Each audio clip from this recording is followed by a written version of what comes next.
My story begins several years ago when I was a rising star in the mechanisms of federal government and planning on a career within the political establishments in DC. This wasn't to be, however, as I received what I thought at the time was a better offer. Believe it or not, the employment opportunity that led me to my current predicament began in a typically cloak and dagger manner. I was approached by a high-level, but essentially anonymous, black-suited individual who claimed to work for an off-the-books agency, interested in recruiting me for a special assignment, one that wouldn't just help my country, but also the entire human race. It sounded so ridiculous that I almost laughed in the man's face, but I noted his expression was deadly serious, and guessed he wouldn't react well to mockery. Besides, I must admit that I was intrigued by the man's mysterious offer. The opportunity I had been presented with sounded too good to be true, and I thought taking on this unusual job role could propel my career to previously unheard-of heights. And so, I accepted their offer and started down the path of no return. If I had known the full truth back then, I'd have told the G-Man to go to hell. But I didn't, and now here I am. Jump forward 6 months, and I'd completed an intensive training program and attended a series of extraordinary briefings which had changed everything I thought I knew about our world and the wider universe. I used to believe that we, human beings, were at the top of the food chain, but now I know better. It's hard for me to pinpoint the exact moment when my courage failed me, and I realized I no longer had any control over my situation. I did have my suspicions when they had me undergo high-G training, but I wasn't allowed to ask questions. Then I was flown on board a military transport plane to a secret base in the Solomon Islands, where I received my final briefing on this highly classified mission. Sure, I was nervous when they strapped me into my seat on board an experimental X-37C orbital test vehicle, the best in the US Space Force's inventory. I believe I stood up pretty well during our launch into orbit as I joined the small club of humans who had traveled to space, although the actual numbers are far higher than most people know. I thought about the significance of the event and the importance of my mission, whilst also realizing that few would ever know what we'd embarked upon. Only a select number at the top echelons of the US government knew of my mission, and the X-37 launch was a highly classified secret.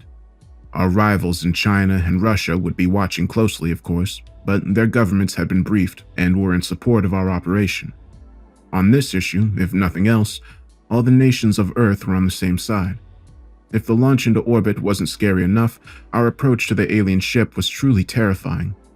We saw the images on screen, that of a huge cigar-shaped spacecraft capable of interstellar travel which dwarfed our own small craft and was adorned with high-tech weaponry beyond our wildest dreams. Our tiny X-37 was puny and pathetic in comparison, seeming like nothing more than a primitive canoe paddling towards a mighty battleship. I realized then that our alien host could easily blast our small ship into oblivion with the mere push of a button. But why would they destroy an unarmed diplomatic mission, you might ask? Well, the answer is that it's simply in their nature to be cruel and violent. And this will become self-evident as my account continues. I think my nerves finally shattered after we completed the complex docking procedure and boarded the alien warship, going through the invasive and thorough scanning process before we were permitted entry. I vividly recall sitting in the holding area, a grim and dark cell of cold metal, as we waited to discover our fate. My sole companion was one Captain Henderson, a hardened Special Forces veteran who was as tough as they came. Henderson was tasked with acting as my bodyguard during this dangerous mission.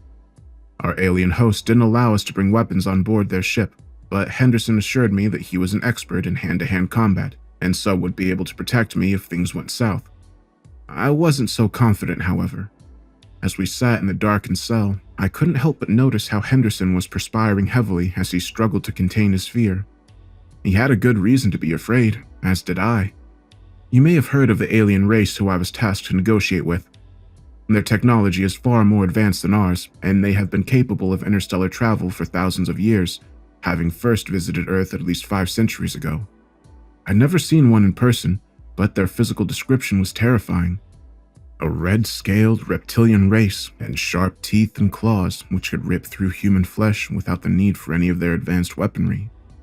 What's more, they are a cruel and warlike species who secretly visit our planet for one reason only: to find victims for their torture games and sadistic hunts. Those unfamiliar with their origins simply call them reptilians or lizard people. They don't know the full story, however, since the global governments have hidden the truth from their people for decades. The reptilians are in fact the Empire of the Astri, a militaristic interstellar species from the TRAPPIST-1 star system who waged bloody war upon their neighbors for millennia before a new galactic order established an uneasy peace to keep the Astri and other aggressors in check. But the Empire didn't adapt well to this new peaceful order, and so they searched for alternatives to satisfy their violent urges, seeking out uncontacted blackwater planets such as ours, where they could continue to kill with relative impunity away from the vigilant eyes of the Galactic Confederation. And so, this is where I come in. You see, our global governments have been complicit in the Astri's atrocities for many decades. With no means of combating their vastly superior technology, we've effectively allowed the Astri to abduct, torture, and murder thousands of our citizens every year. In the United States, we must simply turn a blind eye to these abductions, which inevitably occur in isolated areas, and the people they take are usually those who aren't missed, the homeless, drug addicts, or simply those without family or friends. In other countries, totalitarian regimes take the opportunity to donate victims to the Astri as a form of tribute, sending them prisoners, political dissidents, and so-called undesirables as they cynically use the opportunity to kill two birds with one stone.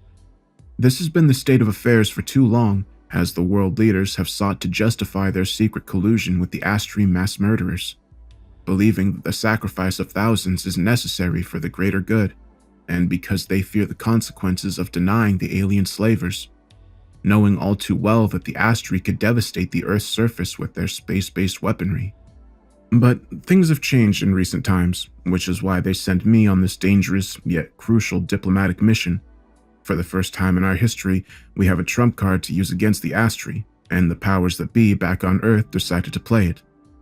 And so, I potentially had the future of humanity on my shoulders. That's a lot of pressure. But as I sat in that holding area, I only hoped that the Astri wouldn't renege on their promise to allow us an audience, and instead simply throw the two of us out of the airlock, leaving us to die in the cold vacuum of space. I almost jumped out of my skin when I heard the hidden speakers burst to life, and a mechanical voice spoke to us in near-perfect English. Representatives of planet Earth, the screening process has been completed, and you are permitted to board the S-Glory of the Empire. Proceed through the door and make your way down the corridor to the passenger cell. Once you are secure and contained, we shall continue the journey to our final destination. With that, a previously invisible door in the steel wall ahead of us slid open, revealing a dimly lit and uninviting corridor which led to yet another door at its end. I experienced a moment of fearful trepidation, finding myself temporarily unable to stand and walk until Captain Henderson silently pulled me up by my feet and practically frog-marched me through the door. He whispered sternly in my ear whilst doing so. They're watching. Don't show the fuckers any weakness, or they'll destroy us. His harsh words forced a cold shiver up my spine, but I knew he was right. My extensive briefings on the Astri culture and psychology left little doubt. All of our intelligence pointed to the Astri lacking in any empathy or mercy, or at least towards our human race. Certainly, they believed in their own version of social Darwinism, an extreme ideology stating that only the strong would survive in a ruthless universe, and weaker species should be crushed, enslaved, or destroyed. I tried to control my fear as I shakingly stepped forward, following Henderson down the dark, featureless corridor of cold steel, barely stopping myself from jumping when the airlock at the far end slid open to reveal what the ship's AI had disconcertingly described as the passenger cell. Cautiously walking inside, we saw a room not much different from the one we'd just left. Cold, dark, featureless, and hostile, although we noted two cockpit-style chairs which seemed to have been designed for the human body. I was surprised, since we'd been told not to expect any level of hospitality from our alien hosts, as the Astri regarded us as inferior species, and certainly not their equals. I was highly suspicious, however, fearing this could be a trap. Looking to the hard-faced Captain Henderson, I thought about asking him what he thought of this, but then I remembered that our hosts were almost certainly watching and listening to everything we said and did, so I decided against it.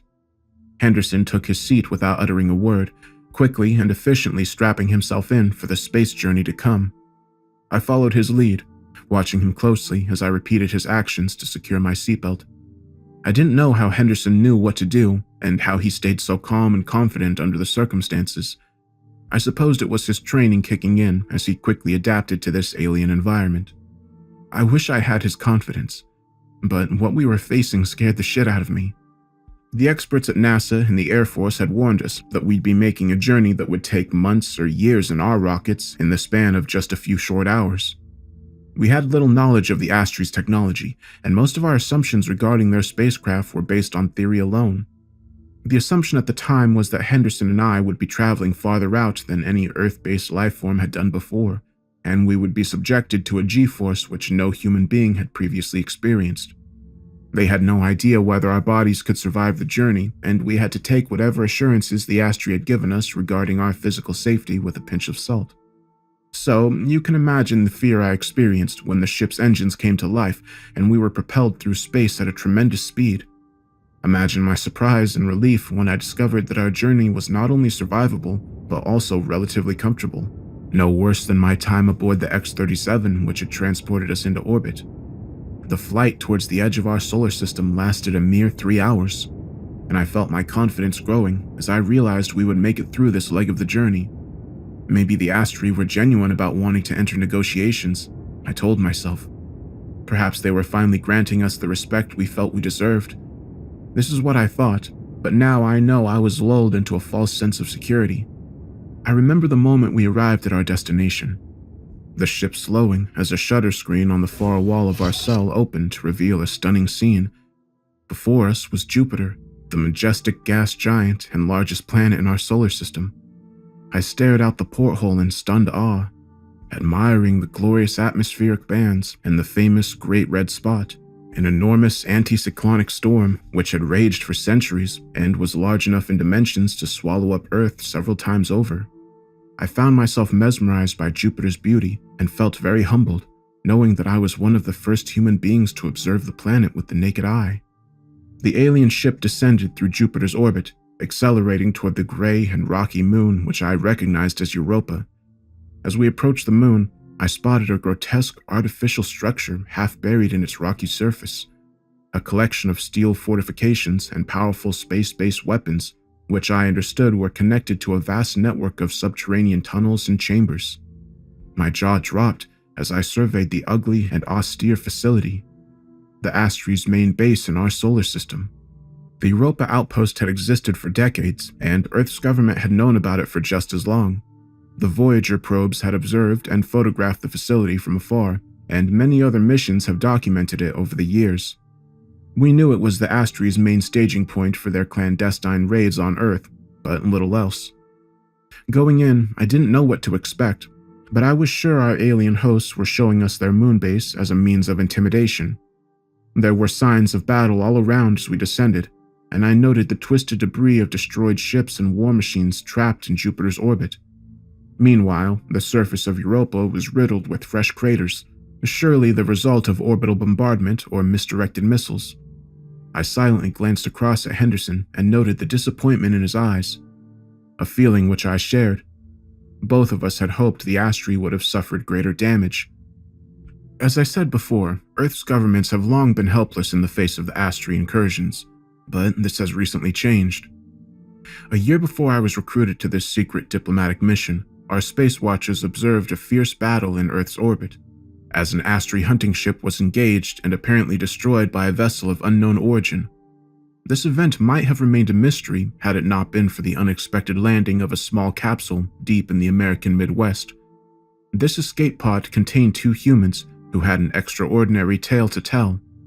Through their first-hand accounts, we not only learned the horrifying truth of what the Astri did to their abductees, but we also discovered the existence of a potential ally, the Galactic Confederation, whose forces are at war with the rogue Astri hunters.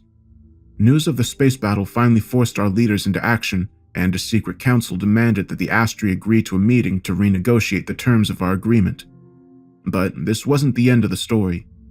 During my training, we received word of a second space battle detected by our long-range telescopes as a small fleet of ships assaulted the Europa base, resulting in an amazing yet terrifying display of fire and fury. We hadn't known the outcome of the battle until now, but it seemed clear that our hosts had won the fight.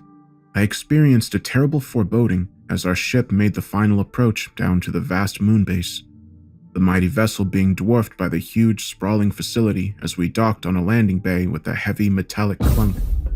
Once the ship docked, we received further instructions from the disembodied robotic voice. We have arrived at the Empire's Alpha facility. You should remove your restraints and wait for our representative who will guide you inside the base. We did as told, Henderson and I sharing a look as we undid our seatbelts and stood up. The far door activated, and I mentally prepared myself to see an Astri warrior in the flesh for the first time. I'd heard the witness descriptions and seen what few photographs and film footage we had of them, but this wasn't adequate preparation.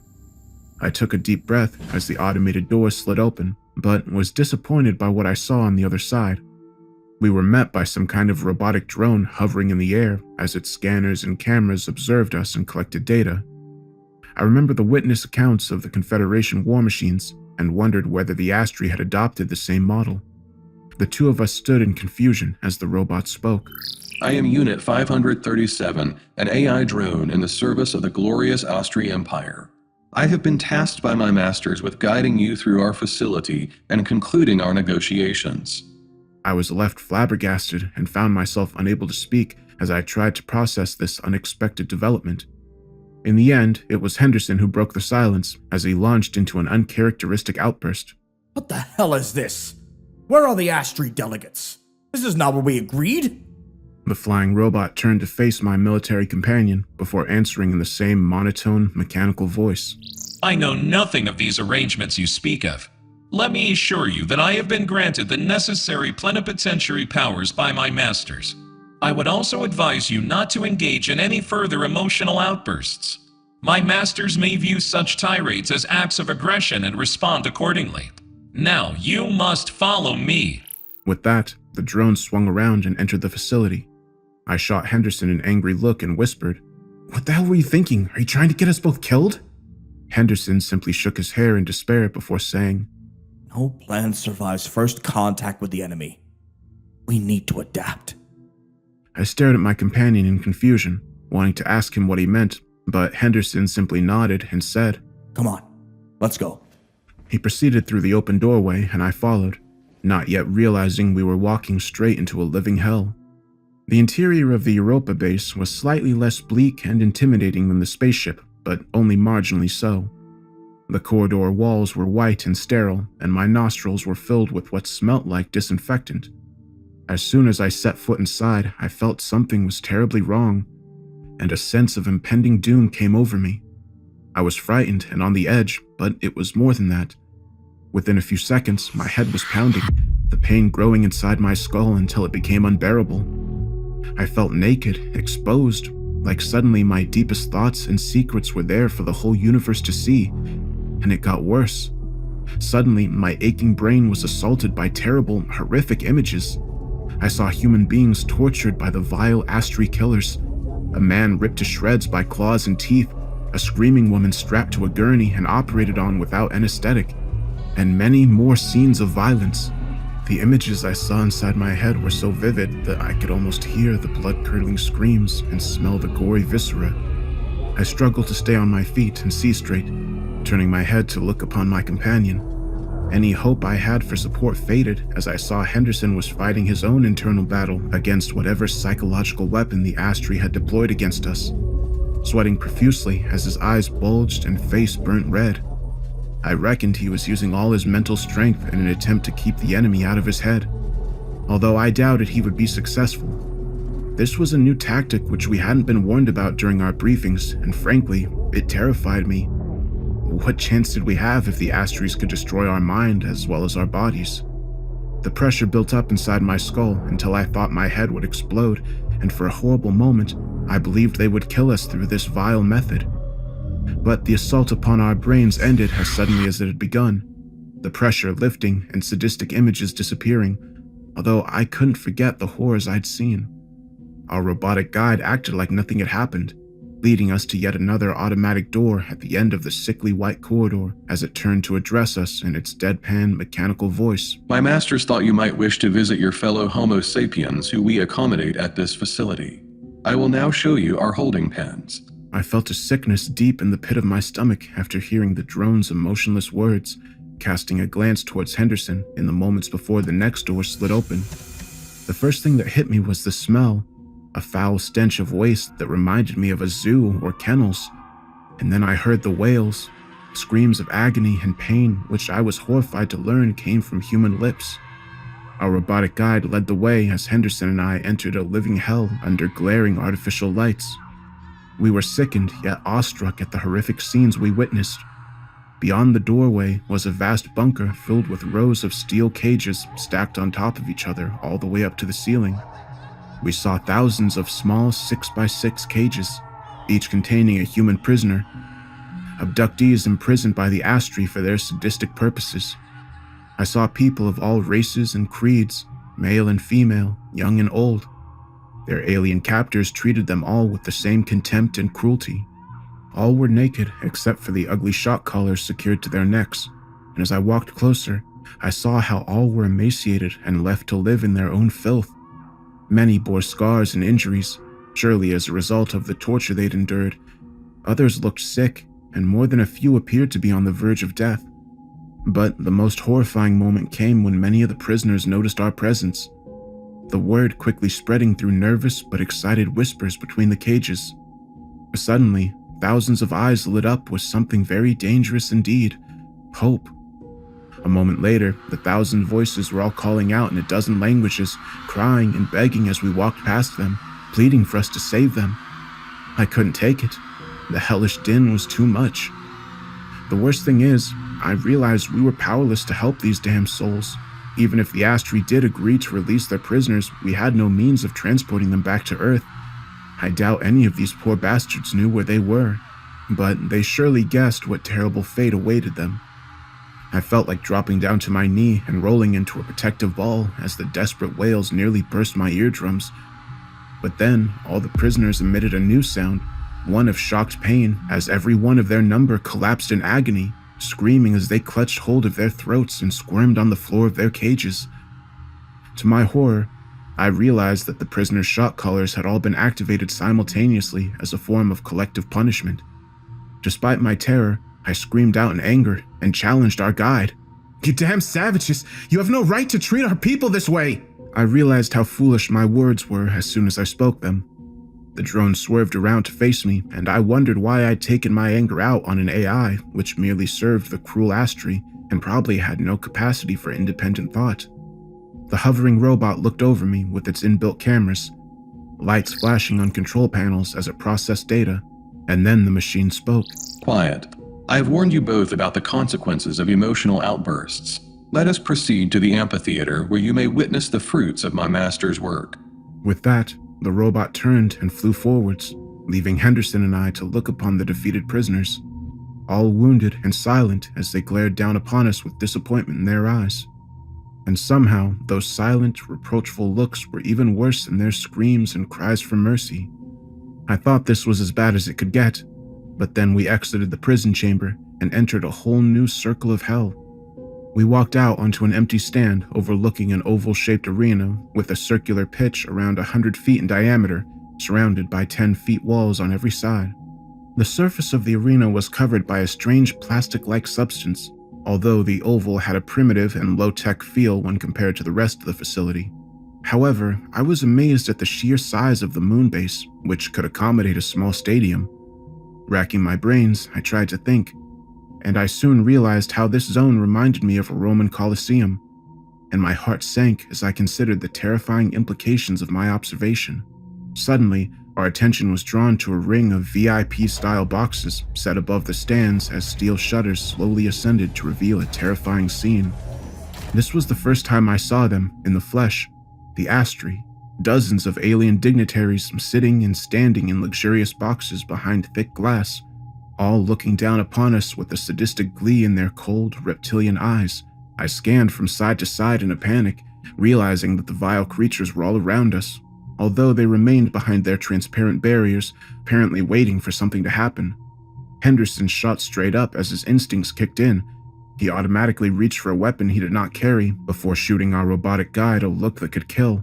What the hell is the meaning of this? He demanded. The drone's cameras observed him with cold indifference, and I guessed all of its observations were being beamed up to the Astri dignitaries watching over us. The machine answered my companion's angry question in its usual emotionless robotic tone. My masters have arranged some entertainment for your visit. I suggest you stay silent and watch.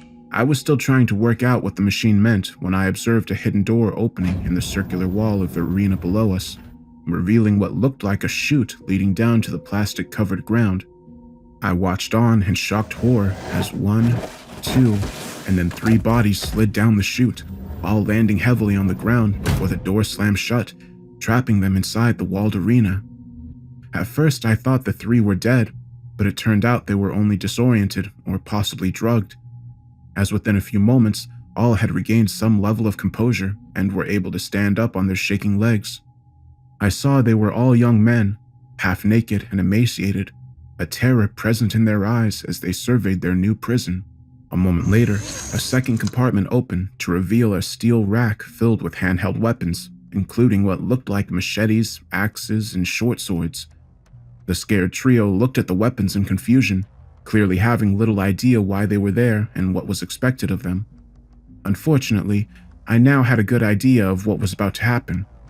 Suddenly, a second door slid open on the far side of the arena, and something horrifying emerged, charging out onto the killing floor with all the fury in hell. The Astri that I saw seemed far larger than average, perhaps as tall as 8 feet in height. I saw old scars cut across its red scales, and so guessed that the beast was a veteran warrior. Its lizard eyes were those of a cold and calculating predator, methodically scanning the kill zone as it sought out its victims. The warrior was armed with a long pike-like weapon, but it hardly needed the spear, as its teeth and claws were surely sufficient to tear its victims to shreds. I looked to the sealed boxes above and noted how the Astri spectators leaned forwards, their eyes widening with excitement as they relished the prospect of the violence to come. And then I glanced down to the 3 young men in the firing line, all confused, exposed, and terrified as they cast their eyes upon the beast. I wanted to shout out a warning to these men, but what good would it do? Henderson and I were powerless to intervene. The Astri warrior charged forward at an astonishing speed, unleashing an animalistic roar as it closed in on its prey. 2 of the men fled, running back to the wall and desperately trying to find a way out. The 3rd prisoner froze in the middle of the arena, dropping to his knees and pleading for mercy, but of course, he got none. I expected the warrior to run through him with its spear, but instead it unleashed a high kick, deftly using the 6-inch claw on its foot to slice deep into the man's throat, slicing his jugular open and spraying blood all over the plastic floor. The 2 others watched their companion's limp body drop to the ground as he continued to bleed, and the warrior cried out in triumph. The surviving men now knew that their only chance was to fight, and so they grasped hold of the primitive weapons from the rack, the first taking a machete and the second arming himself with a sword. He was brave too, running forward to meet the warrior head-on and parrying the heavy blow from its spear. The fight didn't last long, however, as the sheer force of the Astri's attacks knocked the man down, forcing the sword from his hand. The human screamed as the alien brought its foot down upon his head, burying its claws deep into his skull. The 3rd and final man wasn't much of a fighter, but he did take his chance, attacking the beast from behind and hacking at it with a machete. The Astri's scaly hide was thick, but the blade still penetrated, causing the beast to cry out in pain and fury. It was hurt, but not badly hurt, soon turning around to face its attacker. The human took one look into the alien killer's eyes and broke, throwing down his weapon and fleeing across the arena. The warrior didn't miss a beat, lifting its spear and throwing it with immense strength. The projectile flew through the air, striking the man in the back and impaling his body against the arena wall.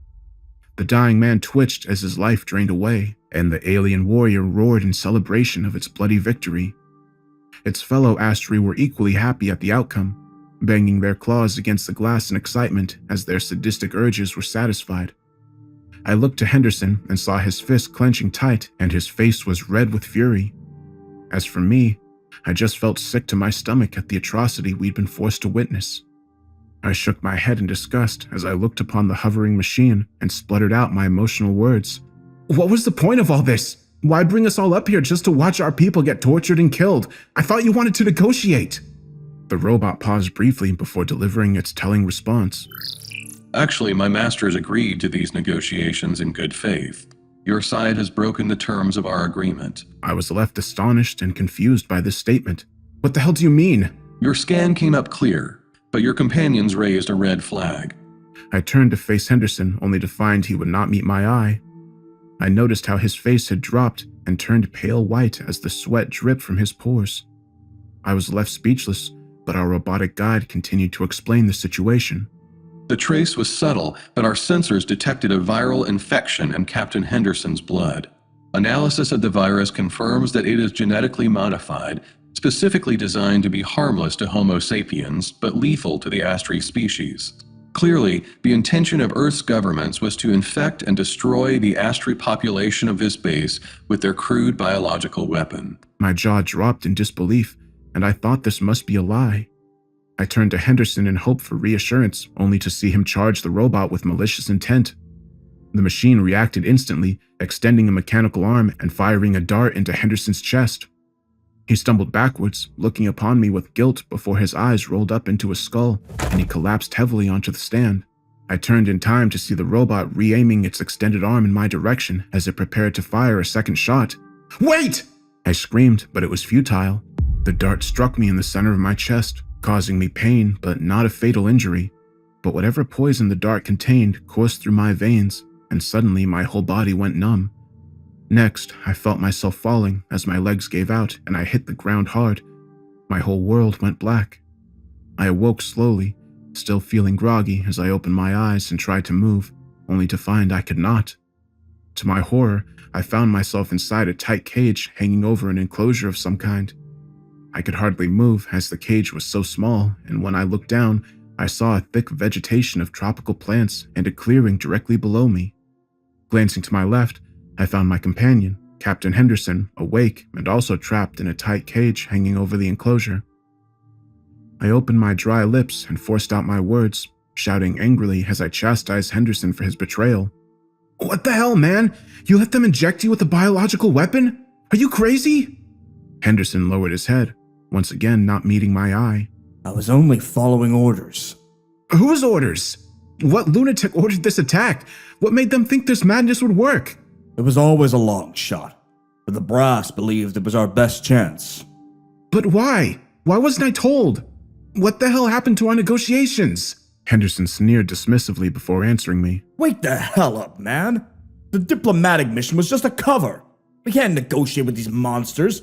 They treat us like prey, for God's sake. The real mission was always a military one, and both of us are expendable. I was shocked, horrified, and angry upon hearing Henderson's revelation, although I had to admit that it made sense. But one thing was clear. Henderson's mission had failed, and now we were both in grave danger. As if on cue, we heard a rustling from the vegetation below as something big tore through, making its way toward the clearing. I knew whatever beast they'd unleash would be bad, but what emerged into the clearing was beyond my worst nightmares. My limited words will never do the monster justice, but the best description I can make is a black spider grown to an enormous size.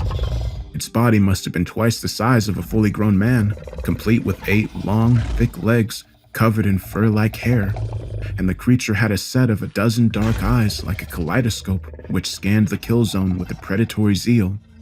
But as if all this wasn't bad enough, the spider-like beast also had a long, thick tail with what looked like a stinger at its end. Sharp, protruding, and dripping with what I guessed was some kind of deadly venom. The monster squealed with excited glee when it saw us hanging in our cages, and I guessed what our captors had in store for us. There was an ominous beeping noise, and a moment later, the bottom of Henderson's cage opened up, causing him to plummet down to the clearing below. I heard a sickening crack as he landed heavily, and I guessed that the military man had broken his ankle. But to his credit, he got up on his feet and faced the monster. The beast scurried forward on its 8 legs, screeching like a banshee as it lashed out with its stinger. Henderson managed to dodge the first 2 attacks, but the third struck him in the shoulder, causing him to scream in pain as he fell to the ground. I could only watch on in shocked horror as the wounded Henderson attempted to crawl to safety, but the monster struck him again, using its stinger to impale the helpless man through the back. My companion screamed again, louder this time. He looked up at me with pain and terror in his bloodshot eyes, and a moment later, the beast dragged him back into the thick undergrowth, Henderson still screaming as he faced his terrible fate. I didn't want to imagine what was happening to my companion, but just then, a familiar robotic voice called out to reveal the horrifying truth. My masters want you to know that the Predator will not kill Captain Henderson. She will lay her eggs inside of his still living flesh, keeping him alive until they hatch, after which her offspring will feast upon him. The whole process will last several days and will be excruciating for your companion. I shuddered in cold terror, the sickness rising from the pit of my stomach as I dry-retched in disgust. I could barely speak through my trembling lips, but somehow managed to utter out a reply. "I suppose you mean to do the same to me?" No. My captor replied. My masters will spare you and allow you to return to your home planet.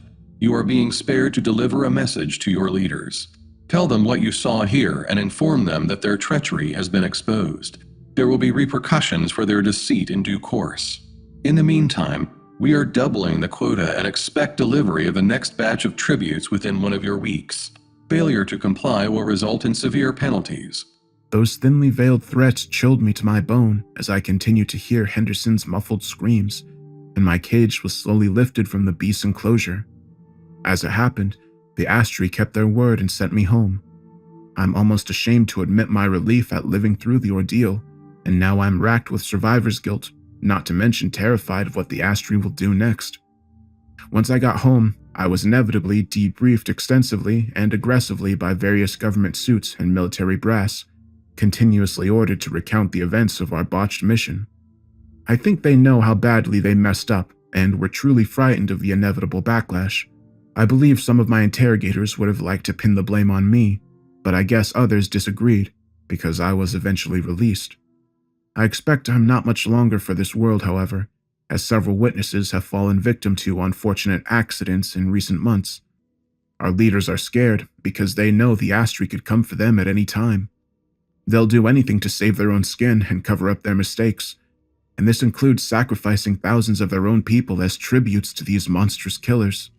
And so, I have decided to tell my story before it's too late. The threat we all face is more serious than ever, and our governments are complicit in the Astri's atrocities. I don't know how we can win this war, but we must stand and fight, because the price of doing nothing is too much to bear.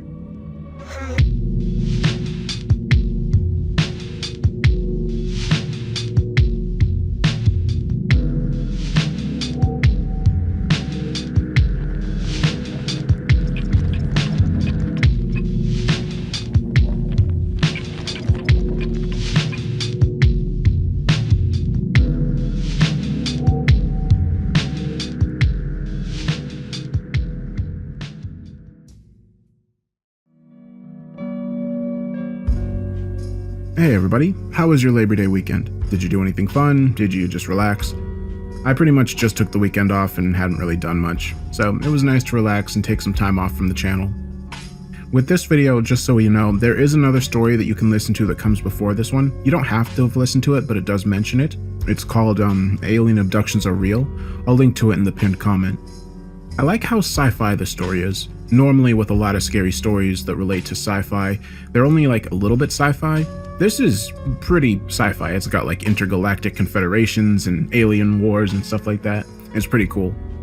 But at the same time, it still retains its creepy factor, I think. There's a lot of pretty creepy stuff just thinking about like this alien race that is so far above us that they pretty much just come here just to mess with us.